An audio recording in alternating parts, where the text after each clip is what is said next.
শুরুতেই জানাবো সংবাদ শিরোনাম। বিএনপি ক্ষমতায় গেলে সবার জন্য ফ্যামিলি কার্ড চালু করবে, বললেন তারেক রহমান। জানাবো ভারত শেখ হাসিনার পতন মেনে নিতে পারছে না, বললেন রুহুল কবির রিজভী। বিএনপি ক্ষমতায় গেলে সবার জন্য ফ্যামিলি কার্ড চালু করবে জানিয়ে বিএনপির ভারপ্রাপ্ত চেয়ারম্যান তারেক রহমান বলেছেন, এই ফ্যামিলি কার্ড প্রতিটি পরিবারের মা কিংবা স্ত্রীর নামে দেওয়া হবে। নারীদের স্বাবলম্বী করার উদ্যোগে নেওয়া হবে। তাদের মধ্যে দেশীয় উৎপাদনশীল পণ্য বিতরণ করা হবে। মঙ্গলবার বিকেলে জাতীয়তাবাদী ছাত্রদল আয়োজিত রাষ্ট্র মেরামতের ৩১ দফা ও জনসম্পৃক্ত কর্মশালায় প্রধান অতিথির বক্তব্যে তিনি এসব কথা বলেন। ৭টি বেসরকারি বিশ্ববিদ্যালয়ের ৪৫০ শিক্ষার্থী বিএনপির গুলশান কার্যালয়ে এই কর্মশালায় অংশ নেন। রাষ্ট্র থেকে যত বেশি সম্ভব সহযোগিতা করার চেষ্টা করা হবে উল্লেখ করে তারেক রহমান বলেন, মানুষের রাজনৈতিক ও অর্থনৈতিক অধিকার নিশ্চিত করতে পারলে রাষ্ট্রের সংস্কার কার্যক্রম কাজে আসবে। এছাড়াও ফ্যামিলি কার্ডের মতো কৃষকদের ফার্মার্স কার্ড দেওয়া হবে। এতে প্রকৃত কৃষকদের শনাক্ত করে তাদেরকে ডাটাবেজের আওতায় আনা হবে। বিএনপি রাষ্ট্র ক্ষমতায় গেলে শিক্ষা খাতে বাজেট বাড়ানোর উপর জোর দেবে জানিয়ে বিএনপির ভারপ্রাপ্ত চেয়ারম্যান বলেন, বিশেষ করে প্রাথমিক বিদ্যালয়ে জোর দেওয়া হবে। যোগ্যতা সম্পন্ন শিক্ষক নিয়োগ দেওয়া হবে যাতে শিক্ষার মান বাড়ে এবং শিক্ষার্থীরা সামাজিক মূল্যবোধ সম্পর্কে প্রাথমিক পর্যায় থেকে ধারণা লাভ করতে পারে। যেভাবেই হোক দুর্নীতি রোধ করতে হবে মন্তব্য করে তারেক রহমান বলেন, দুর্নীতির কালো থাবা থেকে দেশ ও জনগণকে বের করে নিয়ে আসতে হবে। অনেক সময় বিদেশে কর্মসংস্থানের ক্ষেত্রে ভাষার সমস্যা দেখা দেয়। পাঠ্য বইয়ে বাংলা ইংরেজির পাশাপাশি তৃতীয় আরেকটি ভাষা অবশ্যই শেখানো হবে। এতে দেশের বাইরে কর্মসংস্থানের সমস্যা হবে না।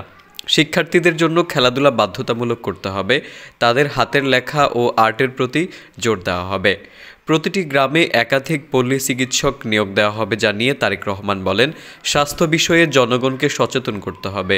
এর মধ্যে ৪০ থেকে ৪৫% নারীদেরকে পল্লী চিকিৎসক হিসেবে নিয়োগ দেওয়া হবে। কর্মসংস্থান বাড়ানো হবে। তিনি আরও বলেন, ঢাকা শহরের রিকশা চালকদের বেসিক প্রশিক্ষণ দেওয়া হবে। শিক্ষাগত যোগ্যতা অনুযায়ী বিদেশে কর্মসংস্থানের ব্যবস্থা করা হবে।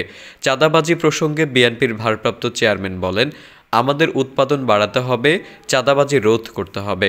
বিএনপি ক্ষমতায় গেলে পরিবেশ রক্ষায় খাল ও নদী খননের উদ্যোগ নেওয়া হবে। ৫ বছরে ৫ কোটি গাছ লাগানো হবে।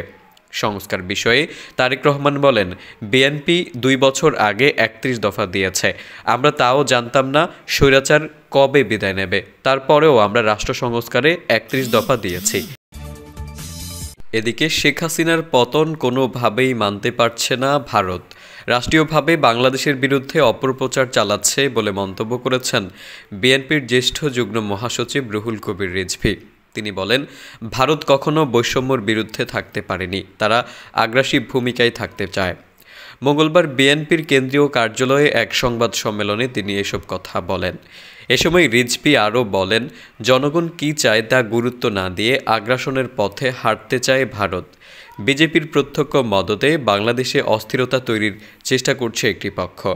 দেশের স্বাধীনতা সার্বভৌমত্ব রক্ষায় বাংলাদেশের জনগণ রুখে দাঁড়াবে।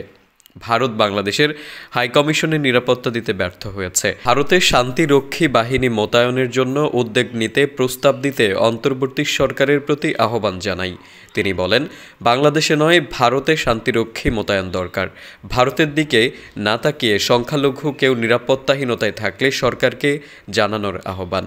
ভারতে প্রতিনিয়ত দীর্ঘদিন ধরে সংখ্যালঘুদের উপর নির্যাতন হলো, তা নিয়ে নীরব থেকে মাস্টার প্ল্যানের অংশ হিসেবে উল্টো বাংলাদেশকে অস্থিতিশীল করার চেষ্টা করছে।